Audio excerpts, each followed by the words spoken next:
para comenzar con la lección que vamos a tener hoy.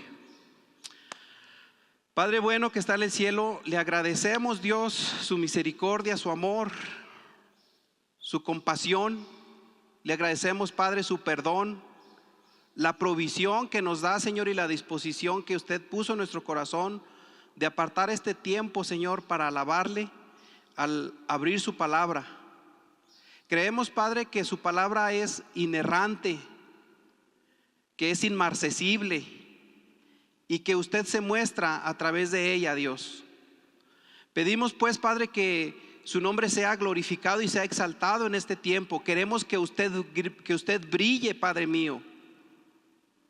Que usted ilumine, Señor, nuestras vidas, nuestro entendimiento, nuestro corazón, que prepare nuestro corazón para recibir esta palabra. Glorifíquese, mande su Santo Espíritu, Padre mío, y opere libremente, Señor. Ayúdenos, Señor, a estar despojados de todo aquello que estorba, Señor, en este tiempo para consagrarnos, Señor, para consagrar este tiempo y todo nuestro ser, Señor, para alabar su nombre. Le damos gracias por cada persona que está aquí, por cada familia que se representa, Dios, y creemos, Padre mío, que usted ya tiene una bendición para ellos. Creemos también, Dios, que traemos diferentes circunstancias, luchas y pruebas para haber estado aquí, pero usted nos ha dado una victoria en Cristo Jesús y queremos, Señor, dirigir la honra y gloria a usted, Padre. Gracias por su palabra. Gracias, Padre, porque envía su Santo Espíritu.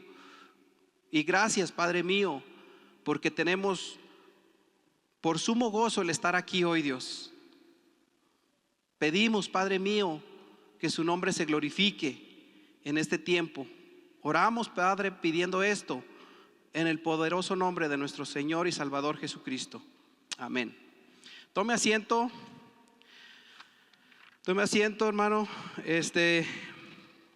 Pues bueno, vamos a estar hoy leyendo en el Evangelio de Lucas y hoy vamos a estar en el capítulo 6 y poniendo un poquito de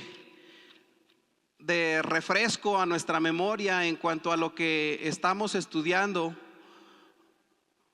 en este libro. En los versículos que anteceden, los que vimos la semana pasada, vimos que Jesús hace una analogía a los fariseos en el capítulo 5 de Lucas, y la analogía es diciéndoles o enseñándoles a los fariseos que los sanos no tienen necesidad de un médico, pero Él vino para aquellos que tienen esa necesidad. Y no tanto que los fariseos no tuvieran necesidad, porque en su criterio ellos creían no tener necesidad, pero realmente tenían necesidad de médico.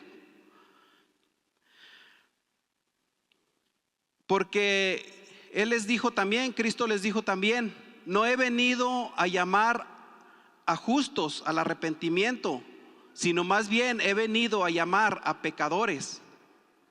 Pero todavía con estas analogías los fariseos se sentían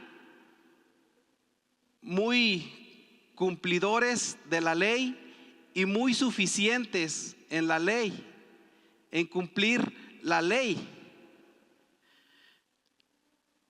Pero Jesús no vino a quebrantar la ley, pero la ley había estado ya torcida, muy torcida por los líderes y las autoridades religiosas judías de aquel tiempo. Entonces, creerse espiritualmente sanos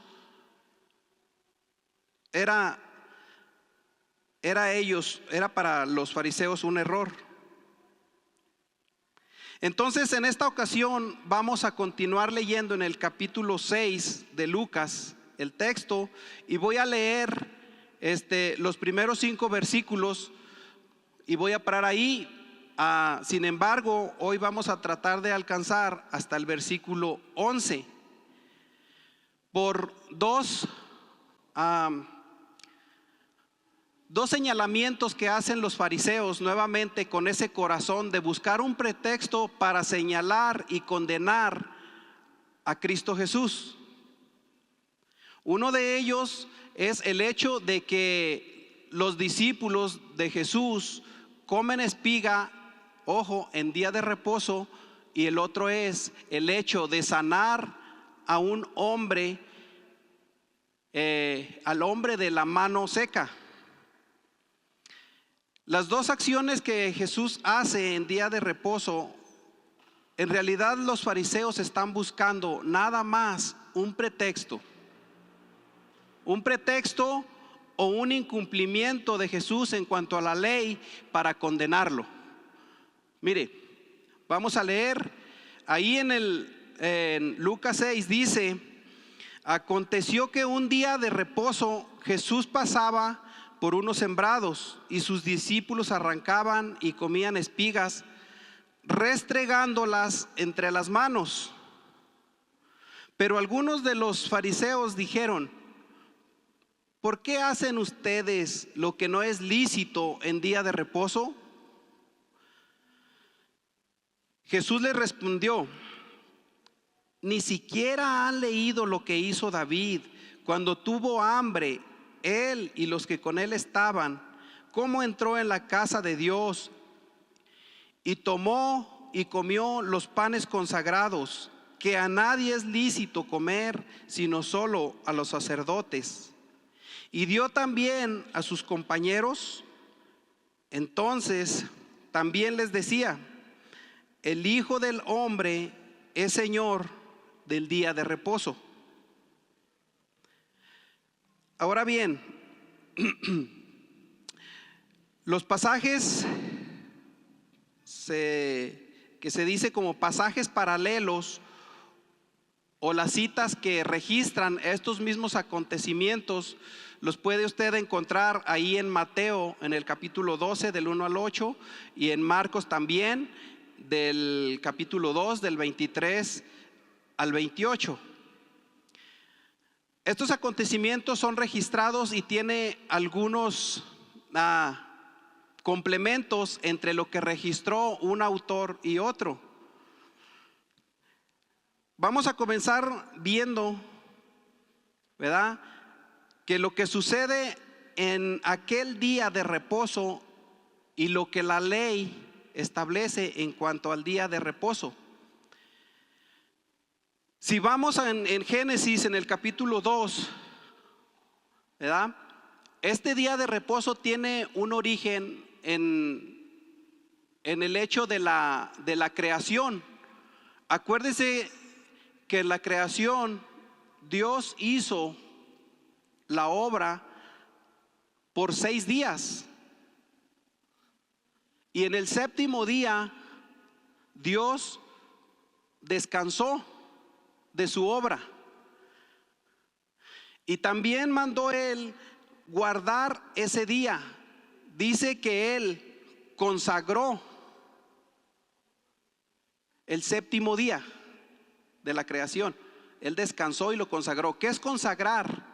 Lo santificó, lo apartó, lo dedicó. Entonces tiene que ver con un apartar este séptimo día. Y más tarde en el Éxodo, cuando Dios da el decálogo o los 10 mandamientos a Moisés, uno de los 10 mandamientos que viene es precisamente guardar el séptimo día. Es una ordenanza que da Dios para las generaciones de aquella época. Se las da a Moisés.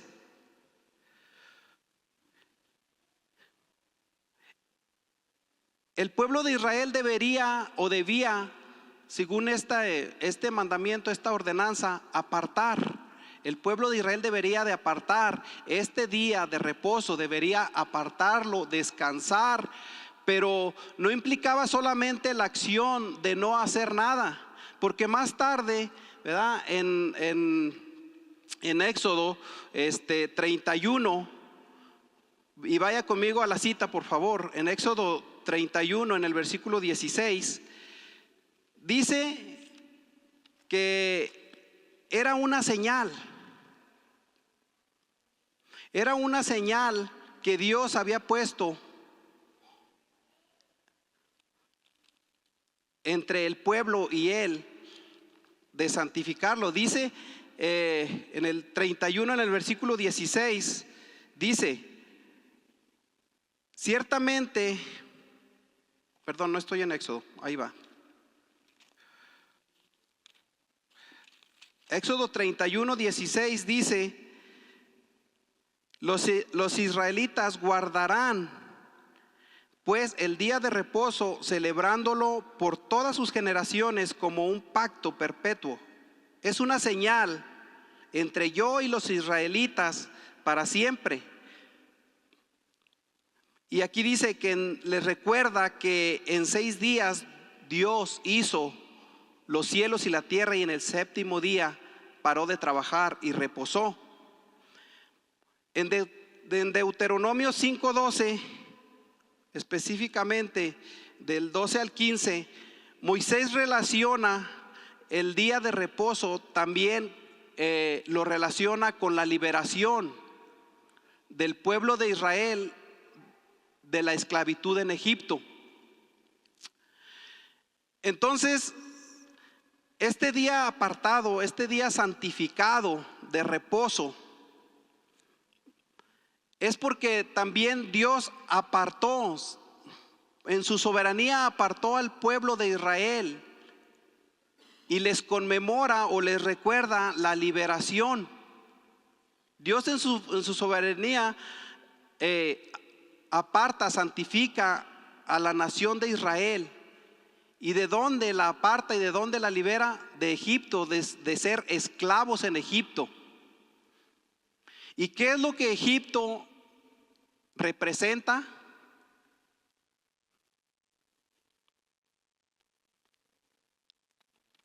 Egipto representa el mundo. Egipto representa el lugar del sistema del mundo. Y Dios en su soberanía ha santificado su iglesia. Dios en su soberanía ha escogido a ti para ser su iglesia y te ha santificado, dice la palabra. Te ha hecho santo en Cristo Jesús y te ha liberado de ese sistema del mundo. Te ha sacado de ese Egipto porque esa es su voluntad. Ahora, tenemos que entender que la ordenanza del día de reposo, pues, era para aquellas generaciones del pueblo de Israel. Y tenemos que entender que Cristo Jesús hizo un pacto nuevo. El pacto nuevo que hace Jesús no alcanza solamente a la nación y al pueblo de Israel, pero ese pacto alcanza también al gentil. Ese pacto en Cristo Jesús te ha alcanzado a ti y me ha alcanzado a mí. Me ha santificado. Y quiero que veas esta cita. Quiero que veas esta cita en Colosenses 2:16, donde Pablo deja claro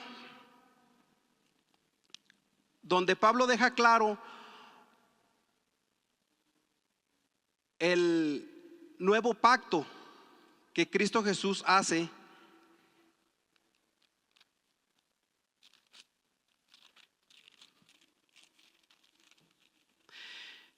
Ese nuevo pacto nos lleva a entender que no estamos en un tiempo de la ley, pero que estamos en un tiempo de gracia. Mira, dice Pablo, Colosenses 2, en el versículo 16, dice: por tanto, nadie se constituya en juez de ustedes. Es decir, que nadie los juzgue con respecto a qué, a comida, a bebida, a día festivo, a luna nueva o día de reposo. Y es que estamos en un tiempo de gracia, y no porque la ley se haya invalidado, pero porque Cristo cumplió la ley para ti y para mí. Entonces, el tiempo de gracia y el hecho de que no nos puede alguien juzgar por cumplir leyes de hombres, queda establecido aquí. Y es interesante que después de esta cita en el Nuevo Testamento no se vuelve a mencionar lo que es el guardar el día de reposo. Sí se habla de otros mandamientos, ¿verdad? Pero específicamente del día de reposo es la última mención que se hace en esta cita, porque estamos en un nuevo pacto y no en la ley. Ahora, volviendo en Lucas 6,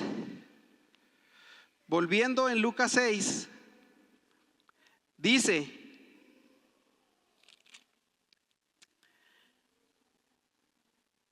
que los discípulos están caminando, y ciertamente la acusación de los fariseos sería cierta si ellos estuvieran cosechando, porque esa era la ley. Se trataba de no hacer una acción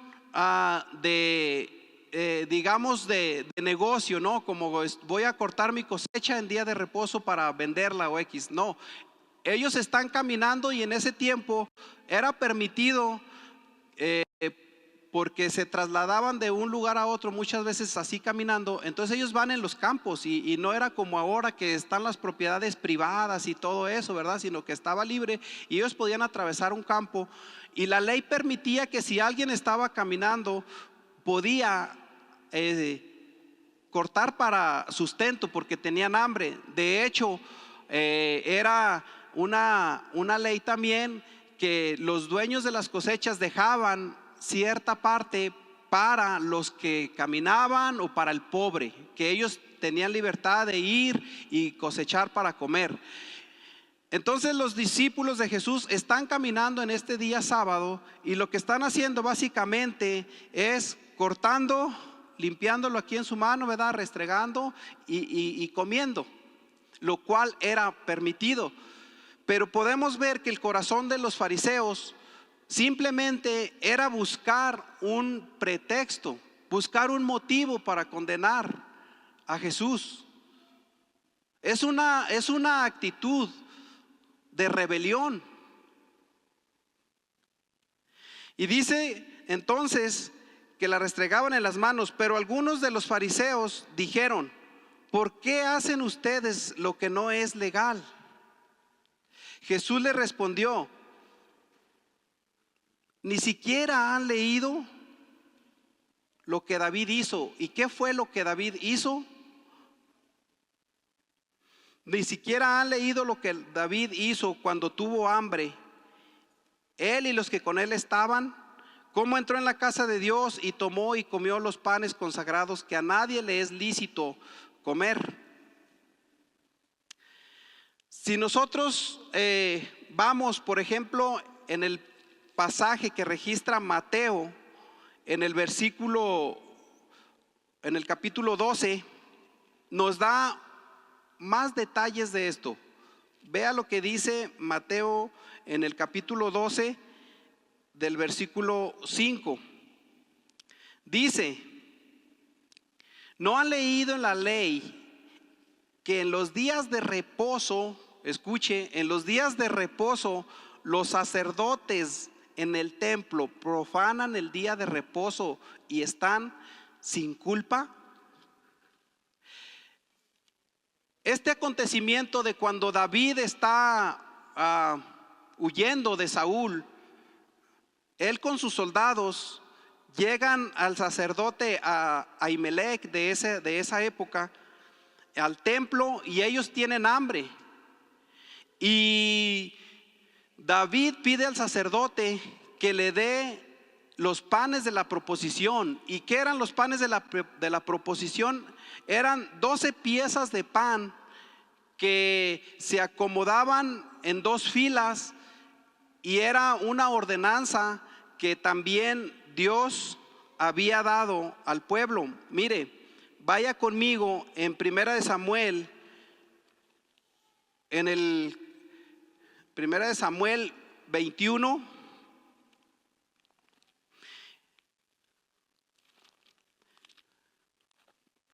Primera de Samuel 21 registra este acontecimiento. Y dice del versículo 1, dice: entonces llegó David a Nob al sacerdote Ahimelech, y Ahimelech vino tembloroso al encuentro de David y le dijo: ¿por qué estás solo y no hay nadie contigo? Y David respondió al sacerdote Ahimelech: el rey me ha encomendado cierto asunto y me ha dicho que no sepa nadie acerca del asunto por el cual te envío y te he encomendado. Y yo he citado a los jóvenes a cierto lugar. Ahora pues, ¿qué tienes a mano? Dame 5 panes o los que tengas. Respondió el sacerdote a David: no hay pan común a mano, pero hay pan consagrado, siempre que los jóvenes se hayan abstenido de mujer. David respondió al sacerdote: ciertamente las mujeres que han sido vedadas, nos han sido vedadas como anteriormente cuando he salido en campaña. Los cuerpos de los jóvenes se han mantenido puros, aunque haya sido un viaje profano. ¿Cuánto más puros estarán sus cuerpos hoy? Entonces el sacerdote le dio pan consagrado, porque allí no había otro pan sino el pan de la presencia, que había sido quitado delante del Señor para colocar pan caliente en su lugar al ser retirado. Entonces este pan lo retiraban, ¿qué crees? Cada 7 días lo retiraban. Y esos 12 piezas representaban las 12 tribus que iban a estar delante de la presencia de Dios constantemente. Pero los sacerdotes lo retiraban cada 7 días, y el día que lo retiraban, ¿qué crees? Era día de reposo. Entonces eso ya implicaba en la ley una acción, un trabajo. Y Jesús le está diciendo a los fariseos: oigan, ustedes son los maestros. Se supone, la pregunta que usa Jesús es una pregunta que se clasifica como una en estilo retórico, una pregunta de las que muchas hacía Pablo también. No porque se ignorara la respuesta, sino porque era como lógico, era obvio que ustedes, escribas, deben de conocer esto. El sacerdote Ahimelech cambiaba los panes en día sábado, y el pan dice que era el pan fresco, el que se cocinó ese día para retirar los que estaban ahí, y entonces no le era permitido a nadie más comerlo, sino solamente a los sacerdotes. Entonces ya Jesús les está diciendo a la iglesia: ustedes deben de saber esto. ¿Qué no lo han leído? A mí me llama la atención y me impresiona el hecho de que de alguna manera Jesús responsabiliza. En el caso de que los sacerdotes no conocieran eso, se supone que ellos deberían conocer esa parte de la escritura, porque ellos estudiaban, eran los maestros. Y tristemente, hermano, para el creyente que muchas veces estamos caminando en la fe por 5, por 10, por 15, por 20 años, 30 quizá. Y tenemos ese desconocimiento de la palabra de Dios. Cuando se supone que, iglesia, debes de conocer estas doctrinas básicas del cristiano.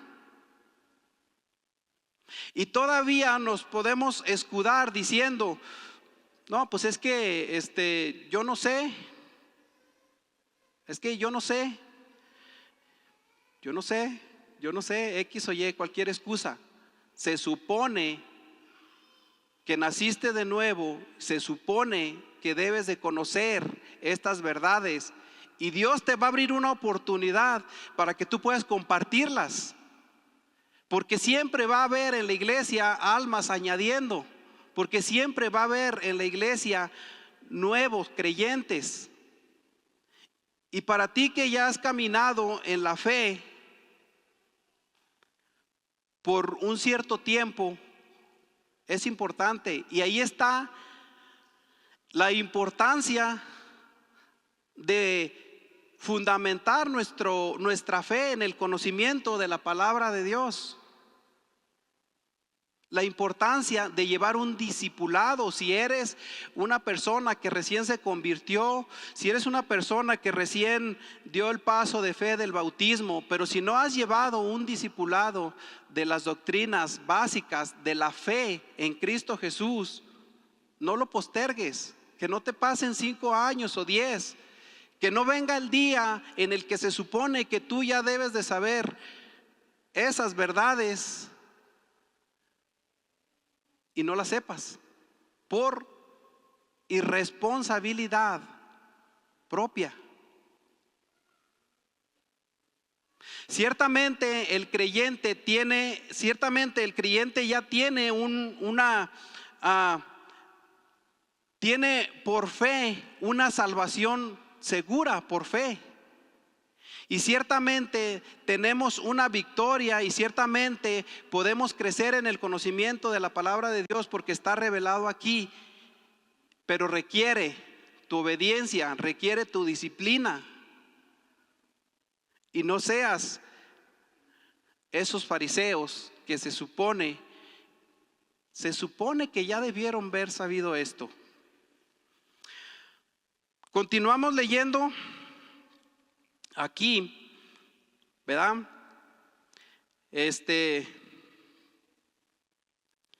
Continuamos leyendo aquí en esta parte.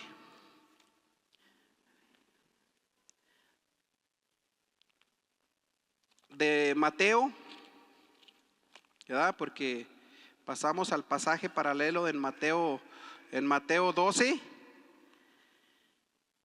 Y dice en el versículo 6 de Mateo, dice: pues les digo que algo mayor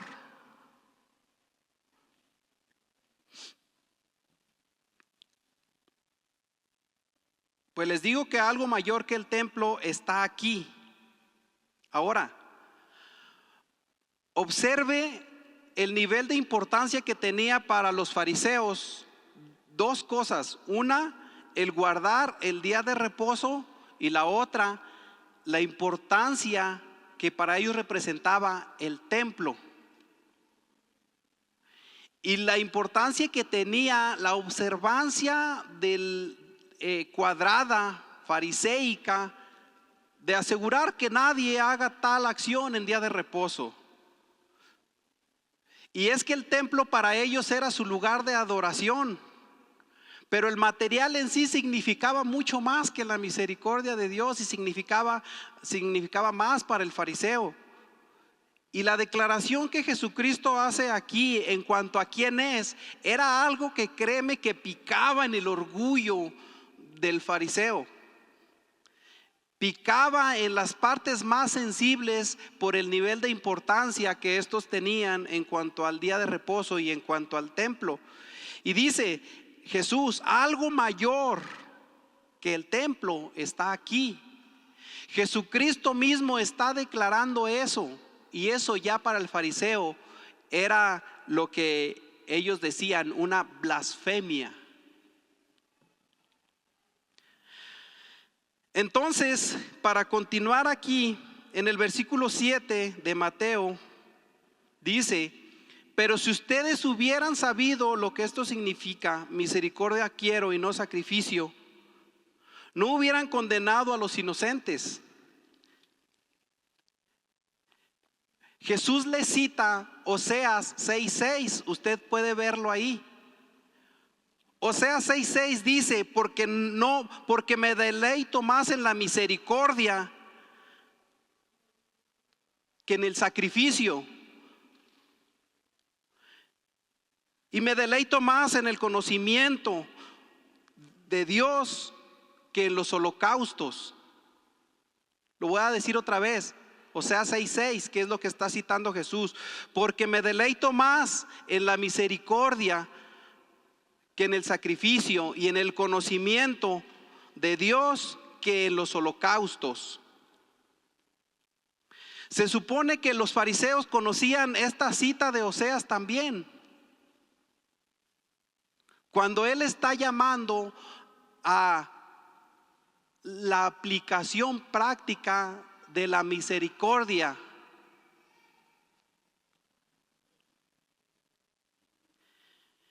Y dice: porque el Hijo de Hombre es Señor del día de reposo.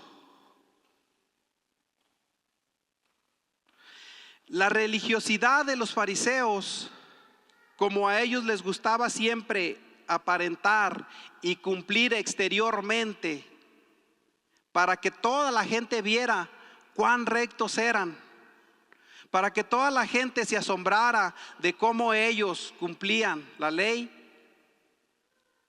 Sin embargo, alguien mayor que cumplir la ley, alguien mayor que el templo y mayor que el día de reposo, estaba enfrente de ellos.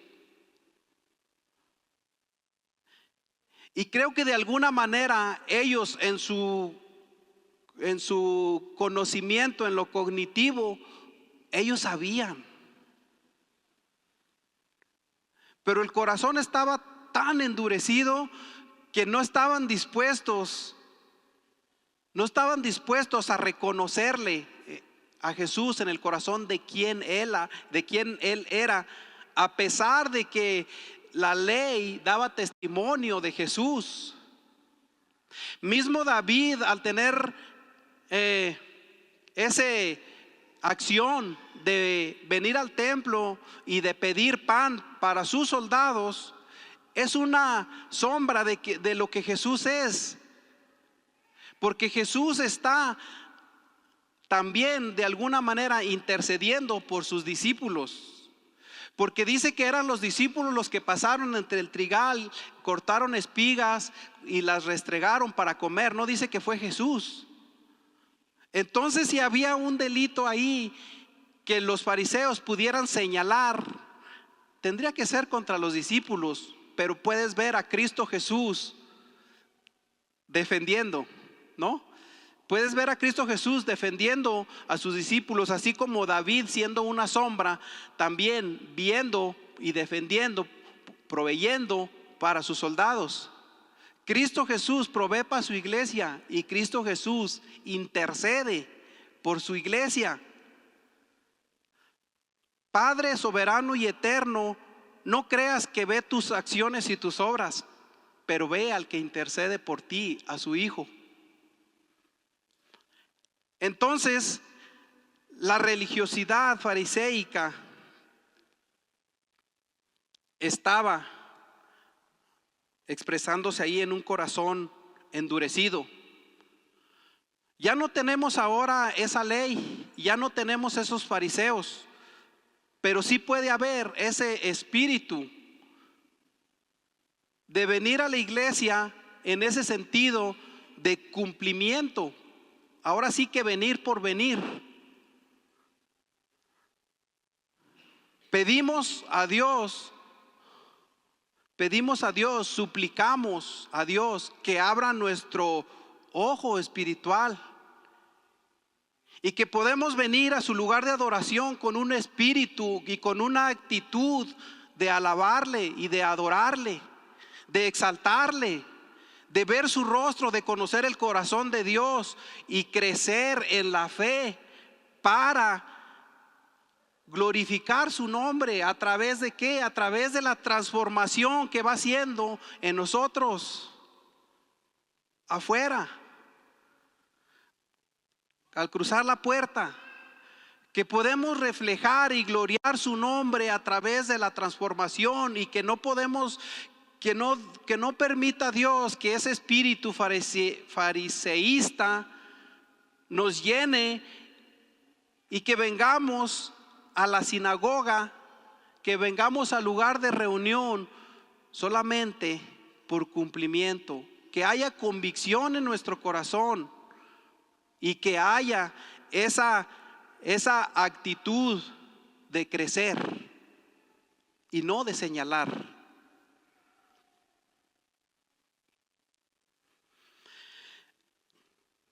Ahora vamos a avanzar para alcanzar a ver el siguiente evento que nos narra aquí en Lucas 6, del versículo 6 al 11, lo voy a leer. Dice: y en otro día de reposo entró en la sinagoga y enseñaba, y había allí un hombre que tenía la mano derecha seca. A fin de encontrar de qué acusar a Jesús, los escribas y los fariseos lo observaban atentamente para ver si sanaba en día de reposo.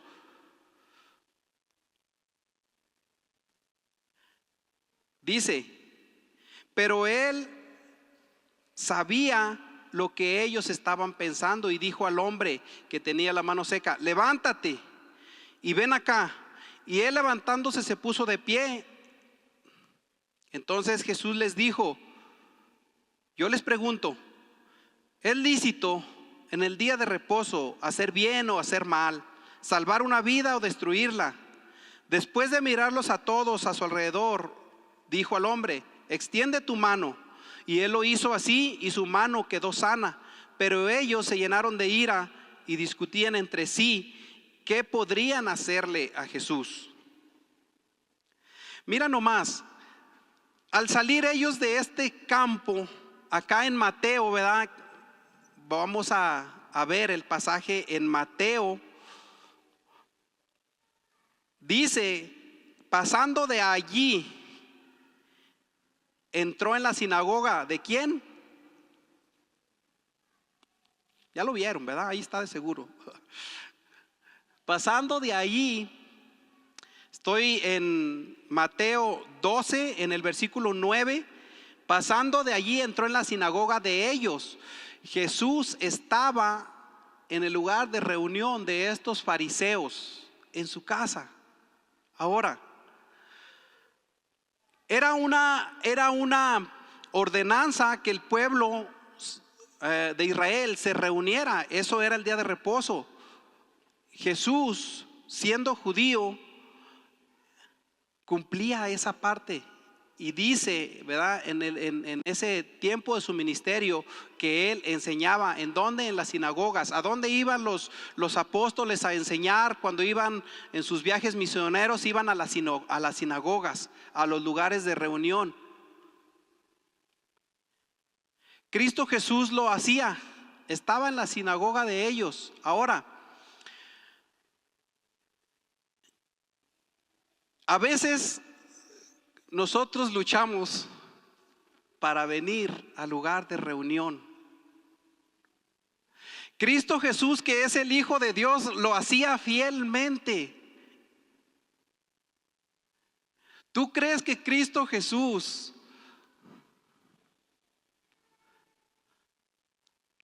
venía a este lugar de reunión? En realidad él no necesitaba venir, pero lo hacía. Él cumplía un propósito.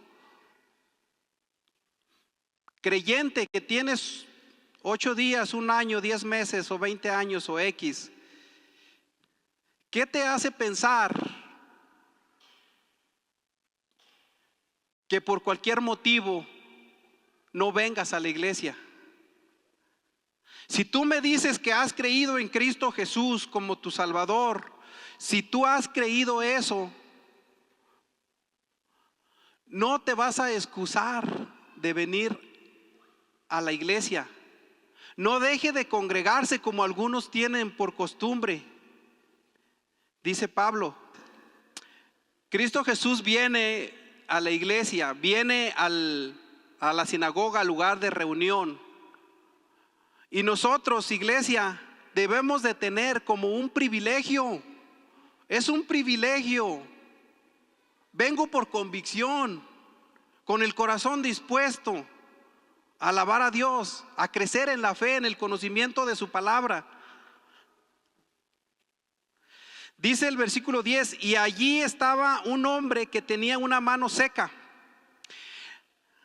Mira, acá en Lucas, qué bueno que varios autores registran las mismas historias, porque puedes ver lo que uno y otro dice, y unos nos dan unos detalles que otros, otro autor no nos da.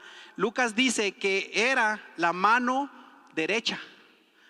Mateo nos dice solamente que el hombre de la mano seca. Y dice, esta mano seca, si como nos dice Lucas que era la mano derecha, mayormente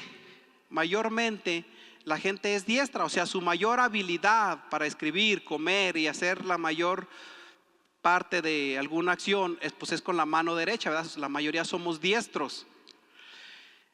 Y este hombre tenía su mano derecha seca. Ahora, yo no recuerdo haber visto a alguien con una mano seca. Yo no sé si tú has visto a alguien.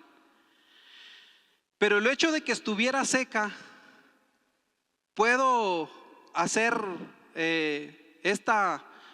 figurar esta imagen, ¿no? De un hombre con una mano no solamente flaquita, pero como chiquita, como dedos chiquitos, flaquitos, como mano contraída, así, ¿verdad?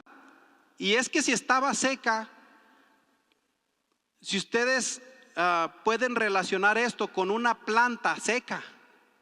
Una planta seca no tiene esa vida que hasta hace que se ve más grande, ¿verdad?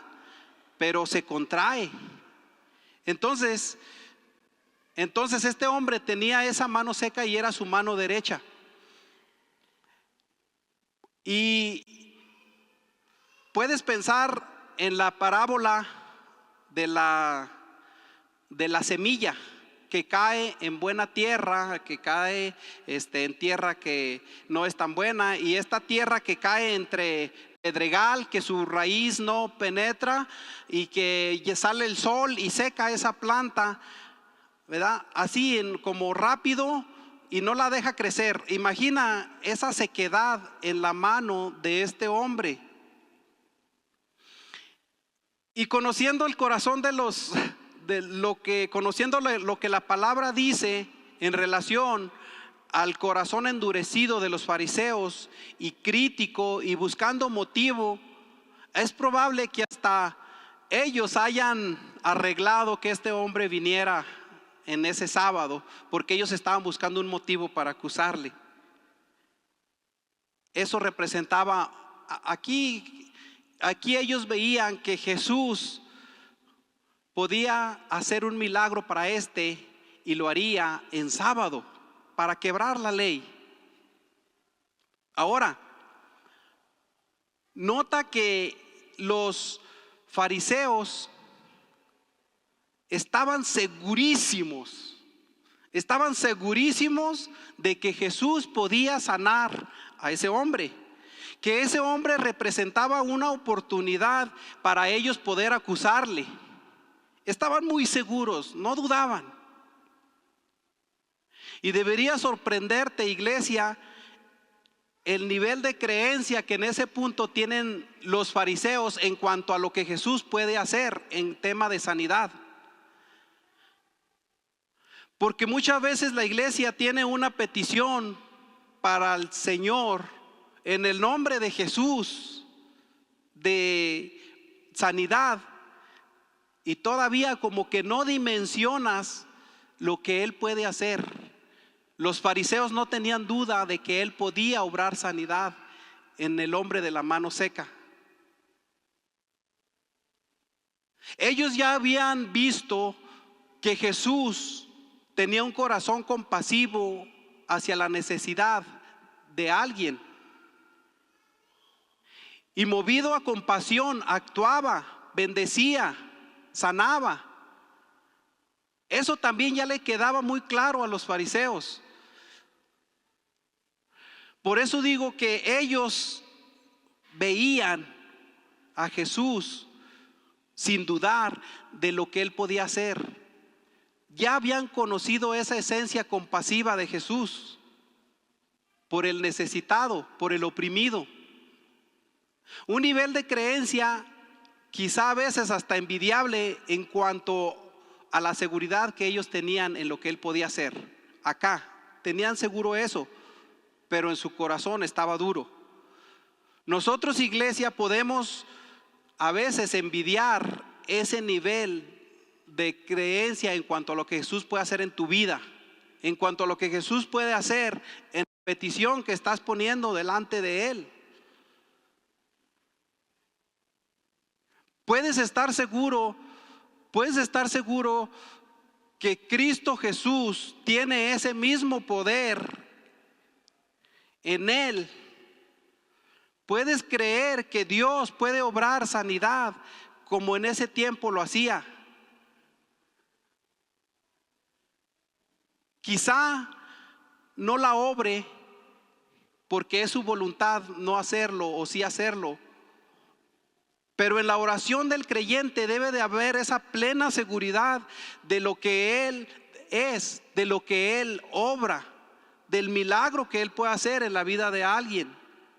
Y puedes tener también plena seguridad de que Dios tiene un corazón compasivo, que Cristo Jesús se mueve en compasión por la necesidad que alguien tiene. Amén. Entonces, continuando aquí con esto, dice, le preguntaron, dice allí, y para poder acusar a Jesús le preguntaron, ¿es lícito sanar en el día de reposo?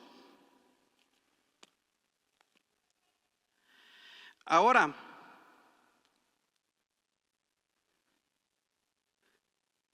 Jesús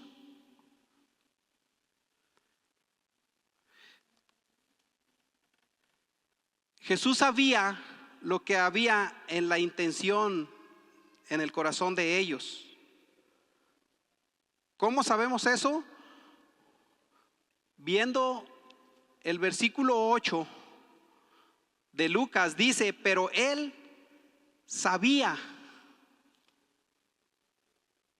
Es un atributo de Cristo Jesús siendo Dios. La omnisciencia, conoce todo. Conoce todo lo que hay en el corazón de los fariseos y conoce todo lo que hay en tu corazón, hermano. El atributo de la omnisciencia de Dios está manifestado ahí. Dice, le preguntan, ¿es lícito? Él le respondió, ¿qué hombre hay de ustedes que tenga una sola oveja? Si ésta se le cae en un hoyo en el día de reposo, ¿no le echa mano y la saca? Porque los fariseos sabían que eso estaba permitido en la ley. Si un animal caía accidentalmente en un pozo, la ley permitía liberarlo, la ley permitía hacer eso. Quizá hasta los fariseos tenían sus animalitos y quizá lo habían hecho alguna vez, pero era permitido. Ellos lo sabían. Pero dice aquí, pues cuánto más vale un hombre que una oveja. Por lo tanto, Jesús les contesta, es lícito hacer el bien en el día de reposo. Y podríamos decir para la iglesia que es pecado no hacer el bien cuando te es posible hacerlo, no hacer el bien es igualmente de malo o pecaminoso que hacer una acción mala o de pecado. ¿Sí me explico? Es igualmente pecaminoso no hacer el bien, pudiendo hacerlo, que hacer un mal, que cometer un pecado. Eso se llama omisión. Es el pecado de omisión. El no poder, el no querer hacer el bien cuando puedes hacerlo. El no hacer ciertas cosas que sabes que debes de hacer, te es pecado. Igualmente que si hicieras cualquier otro. Entonces Jesús les dijo: es lícito hacer el bien en día de reposo. Entonces Jesús dijo al hombre, nota, cuando él da este paso de decirle al hombre, ya no está preguntándoles, ya no está esperando una respuesta. Porque Jesús les pregunta a ellos: ¿es lícito hacer el bien o hacer mal, salvar una vida o destruirla? Dice en Lucas 6, en el versículo 9. Pero ellos se callaron, ellos no dieron respuesta, y Jesús obró porque no esperaba que ellos aprobaran la acción que Él iba a hacer, porque Él es Dios. Y entonces Él le ordena a este hombre de la mano seca y le dice: extiende tu mano. No sé si puedes figurar en tu mente a ese hombre, no sé cuántos años, quizá toda su vida, yo no sé, no dice, con esa mano seca, contraída, su mano derecha, y Jesús diciéndole: extiende tu mano. Y puedes notar que en esta ocasión Jesús no tiene un contacto físico con él como lo hizo en otras ocasiones, que tocó, ¿verdad?, que escupió sobre el ojo, que hizo esta o tal acción. Pero en esta ocasión dio su palabra y le ordenó, le dijo: extiende tu mano. Puedes pensar o te puedes poner en las sandalias de esta persona que tenía X cantidad de años con su mano seca, escuchando esa voz de Jesús diciéndole: extiende su mano, cuando todas las conexiones nerviosas, neurológicas, en la ciencia no era posible que él extendiera su mano. ¿Cuántas veces habría ese hombre intentado estirar su mano? No sabemos. Pero en esta ocasión está enfrente de Jesús con esa necesidad, y siendo Jesús compasivo y mostrando su poder para sanar, da una orden a esta persona diciéndole: extiende. ¿Y qué sucede? El hombre se pone de pie, escucha la voz y obedece. Da un paso de obediencia.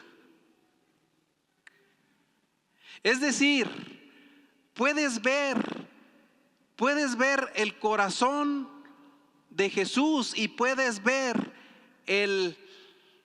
la importancia de andar en obediencia.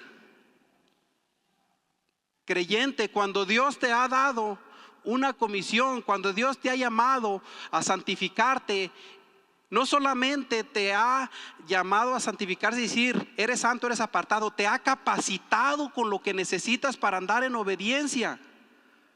Jesús ha capacitado a su iglesia en este camino de fe para andar en obediencia, pero requieres dar la acción, dar el paso de fe, someterte a obediencia. A veces queremos que Jesús obre en nuestros corazones y ni siquiera obedecemos en abrir su palabra. Ni siquiera obedecemos en doblar su rodilla y clamar a Dios.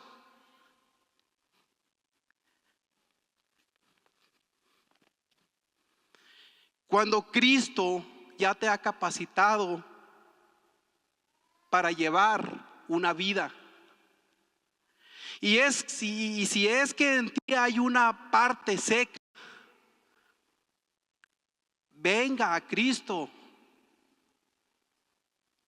Si es que en ti hay una necesidad, clame a Dios. Si es que en usted hay una situación, expóngala delante de Dios. Cristo tiene un corazón compasivo. El hombre vino y extendió su mano y dice que su mano fue restaurada tal como tenía la otra. Wow, yo me impresiono de la obra que Jesús hace completa y de golpe. Las sanidades que Él hizo, las hizo completitas. La santificación que Él hizo para la iglesia, la hizo completita en la cruz. Él dijo, y cuando antes de expirar dijo, consumado es, completa es la obra para la iglesia. No le falta nada. Ahora, iglesia, puedes andar en un camino de fe, puedes andar en el Espíritu, puedes andar en obediencia, porque Cristo ya te ha capacitado, ya te ha dado las formas para andar ahí.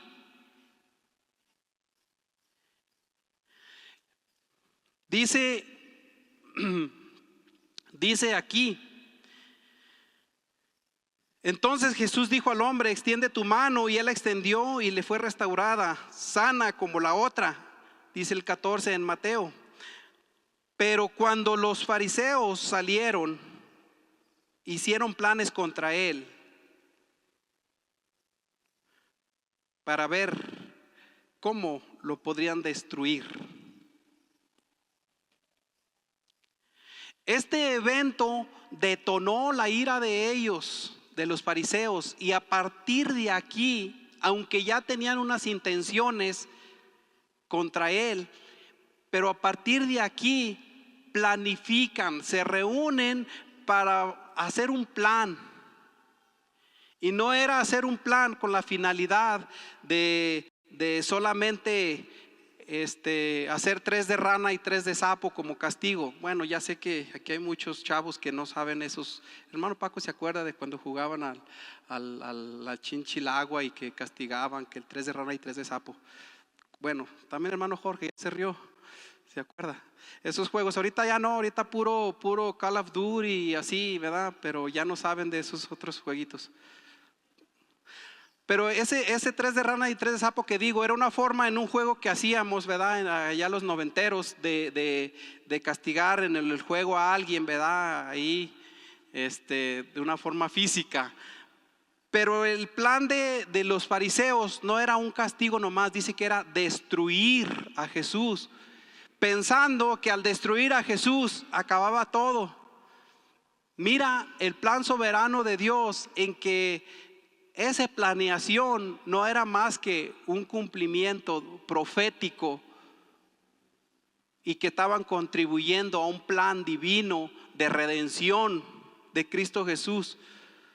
Estaban contribuyendo esos fariseos, pero no sabían. Pero podemos ver la dureza del corazón de ellos, la rebelión del corazón de ellos y el rechazo. Ahora no es tan diferente. Siendo Cristo Jesús Dios humanizado, y podemos decir Dios humanizado porque Cristo Jesús era 100% Dios y 100% hombre. No era 50-50, 100% divino, 100% Dios. Se conoce como la hipostática. No confunda esa palabra con apóstata o así.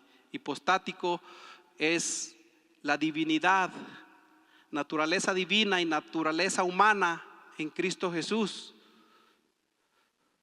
Entonces, siendo Él 100% Dios, 100% hombre, les dice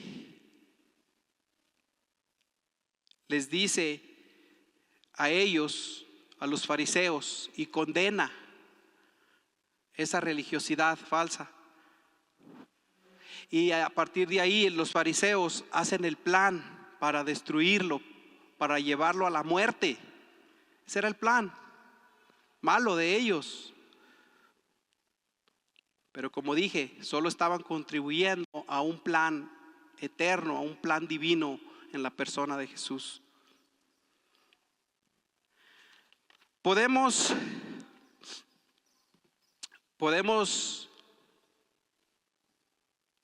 pedir a Dios, podemos orar a Dios para terminar pidiendo que Dios perdone, que Dios nos ayuda a crecer en la fe, en el conocimiento de la palabra de Dios. Y es que la fe puesta en Cristo Jesús no es una fe mitológica, no es una fe basada en alguna deidad mitológica o en algún cuento de hadas. Hablaba yo con cierta persona ayer, podría decir yo que escéptico, porque él me hablaba filosofías del ser humano, de la vida, de la energía, que somos energía, que estamos aquí con un plan de perfeccionarnos y que volvemos, son ciclos que volvemos, que cuántas veces volvemos a la vida para continuar perfeccionándonos. Y entonces le hice la pregunta de qué piensa de Jesús, y él dice: no, pues Jesús pues era un maestro, vino a enseñar. Entonces ya la pregunta más directa es: ¿crees que Jesús era Dios? No, no era Dios. ¿Crees que tenemos un alma? Pues sí, pero como te dije, el alma es energía, es esto y la otra y así, así. Porque hay muchas filosofías que filtran, no solamente están allá afuera, pero filtran en las doctrinas, en las iglesias cristianas.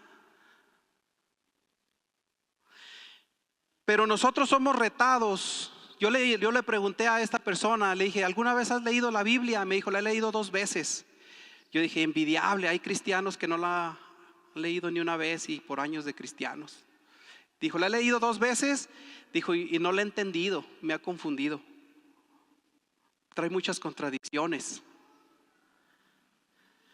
Quizá ese corazón fariseico, no, de crítica, ese corazón de solamente querer enriquecer el conocimiento y no el corazón de que la palabra haga una transformación en el corazón. Entonces Jesús les dice aquí a ellos, se supone que deben de saber. Pablo habla mucho de crecer en el conocimiento de la palabra, y Pedro lo enseña también en sus cartas.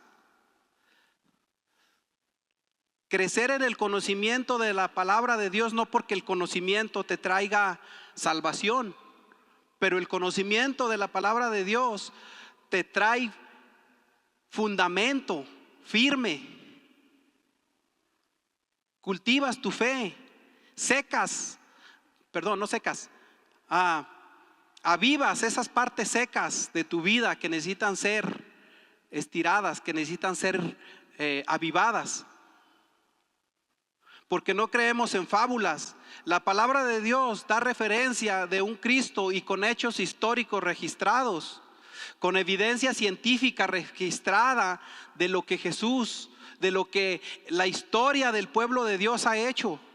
Aquí está la gran historia de Dios, de pasta a pasta. Y podemos decir en esa división de Antiguo Testamento, apuntando hacia un Mesías, hacia un Cristo Redentor, hacia una misericordia de Dios humanizada en Cristo Jesús. Abre la palabra, hermano. Que alguien escéptico haya leído la palabra 2 veces a decir de él, tan siquiera nos rete a pasar tiempo en el conocimiento de la palabra de Dios. Vamos a orar. Padre bueno que está en el cielo, queremos darle gracias, Señor. Gracias por esta porción, Señor, que nos podemos decir que hasta nos exhorta, Padre mío, a crecer, a escudriñar, a conocer porciones de la Escritura que se supone que ya deberíamos de tener bien fundamentadas, escritas en la tabla de nuestro corazón.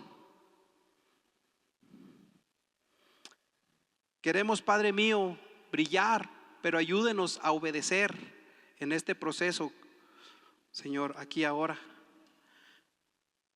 Pedimos, Padre mío, que usted, Señor, exhorte, conmueva, constriña el corazón de su iglesia,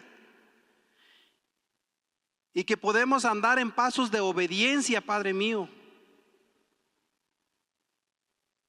creciendo en el conocimiento de su palabra y aprovechando esas oportunidades de oro, Señor, que usted pone enfrente de nosotros para compartir de Cristo, para compartir de su misericordia, de su amor, de su perdón, de su redención, de la vida eterna que usted nos da, Padre. Pido, Señor, que obre usted en su iglesia. Pido que usted se glorifique, que cumpla el propósito, Señor, de la palabra en el corazón, Señor, de cada hermano, de cada familia aquí, Dios. Queremos darle a usted honra, gloria, gracias, majestad, alabanza a través de nuestra vida. Vea Dios que estamos secos. A veces no solamente de una parte, sino a veces secos espiritualmente, Dios. Insensibles. Ni siquiera, Señor, damos cuenta que estamos secos. Pedimos, Padre, que reavive, Señor. Si usted toca nuestras vidas pueden cobrar vida. Nuestra vida espiritual, Señor, puede comenzar. Podemos ir creciendo, Padre mío, y estar, Señor, con esa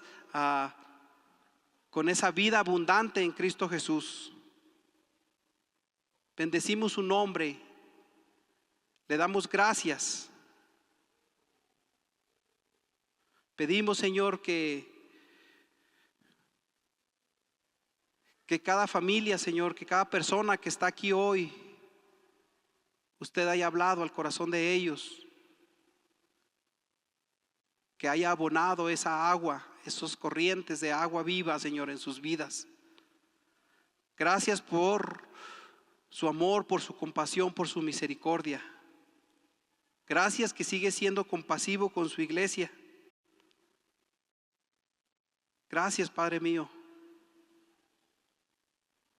Le agradecemos, Señor, y oramos en el nombre de Cristo Jesús. Amén.